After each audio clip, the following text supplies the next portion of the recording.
ओम शांति। आज हम सुनते हैं मातेश्वरी जी के 28-12-58 के महावाक्य। हेडिंग है पवित्र परवर्ती से निर्वर्ती नहीं, लेकिन माया से निर्वर्ती रखो। मम्मा कहते परमात्मा की नॉलेज सिद्ध करती है कि परवर्ती मार्ग अनादि से ही चला आता है।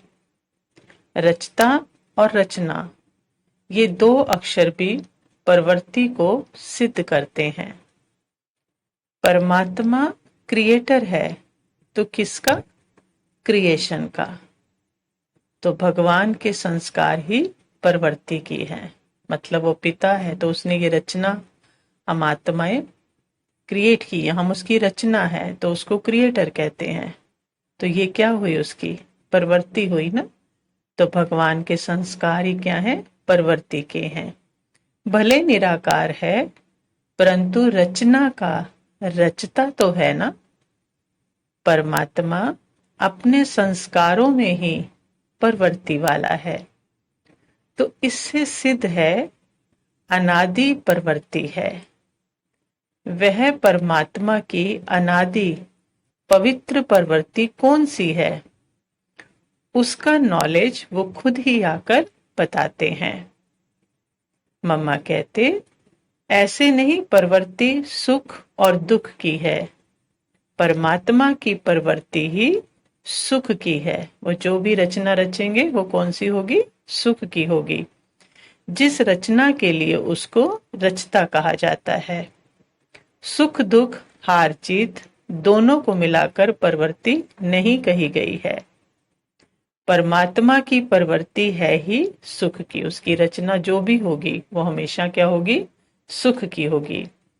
दुनिया समझती है ये दुख सुख परवर्ती में होता ही आया है और होता रहेगा, परंतु नहीं। परमात्मा सुख की रचना रचते हैं, उसमें दुख सुख की बात नहीं। वह तो प्रारब्ध है। वहां जन्मना मरना शरीर में रहना, वहां जन्म लेना मरना और शरीर में रहना सब पवित्रता के आधार पर होता है। सतयुग में दुनिया जानती ही नहीं कि जन्म भी पवित्रता से हो सकता है। इस बात को असंभव समझती है।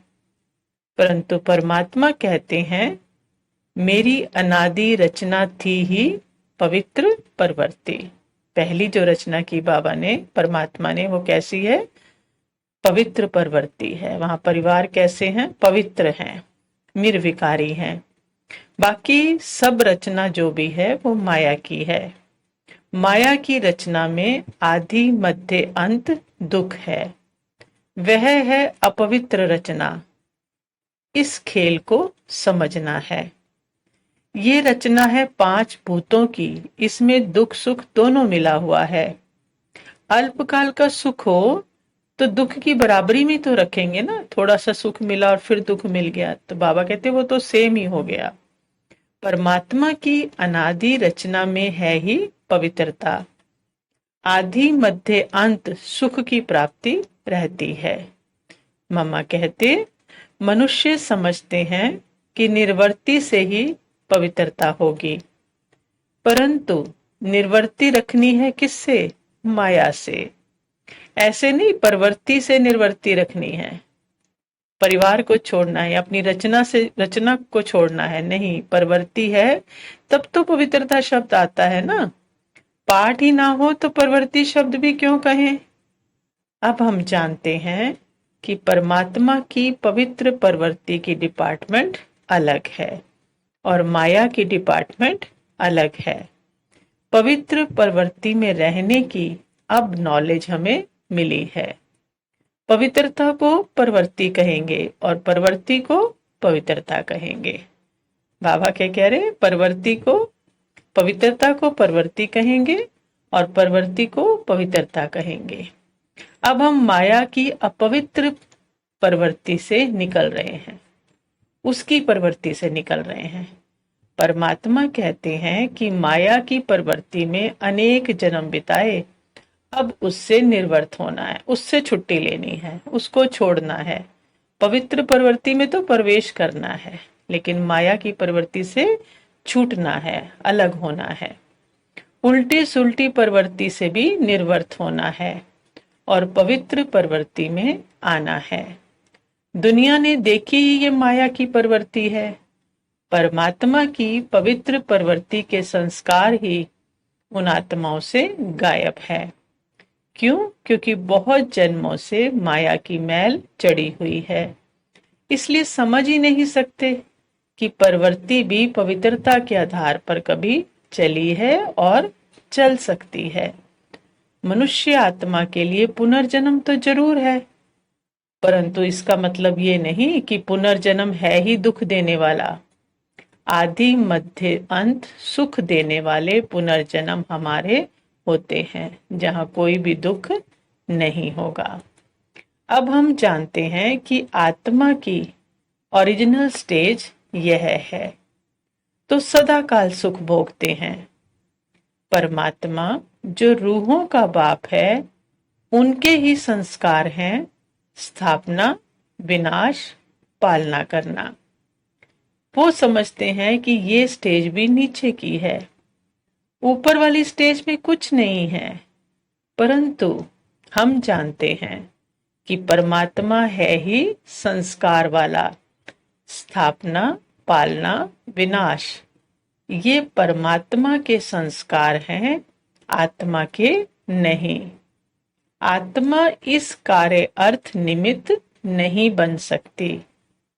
इस विकारी प्रवृत्ति का विनाश और पवित्र प्रवृत्ति की स्थापना करना परमात्मा का ही काम है। ये संस्कार उस एक ही सुप्रीम रूह के हैं। मम्मा कहते कि वो रूह अब अपना कार्य कर रहे हैं, इसमें हाथ पांव से कुछ करना नहीं है। परमात्मा कर्म भी यही सिखलाते हैं कि पवित्र बनो और बनाओ। ये बड़ी समझ की बात है। कहा जाता है ना, समझ से काम लो। समझ होगी तो मालूम रहेगा कि क्या कर्म करना है। तो पहले क्या चाहिए? समझ चाहिए। और पावन किसको बनना है? आत्मा को बनना है। पहले ज्ञान, पीछे कर्म। समझ कर काम करना होता है। समझ से ही हम जानते हैं कि श्रेष्ठ कर्म क्या है।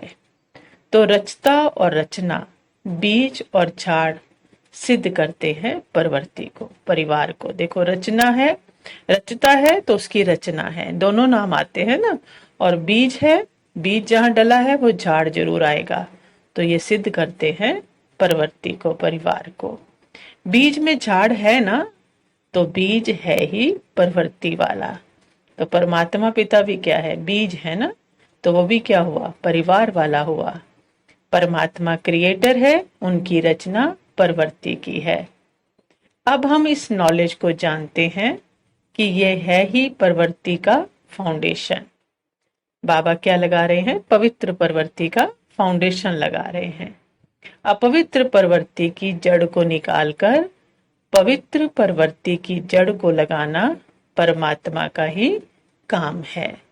वो अब ये कर रहे हैं। अच्छा, ओम शांति।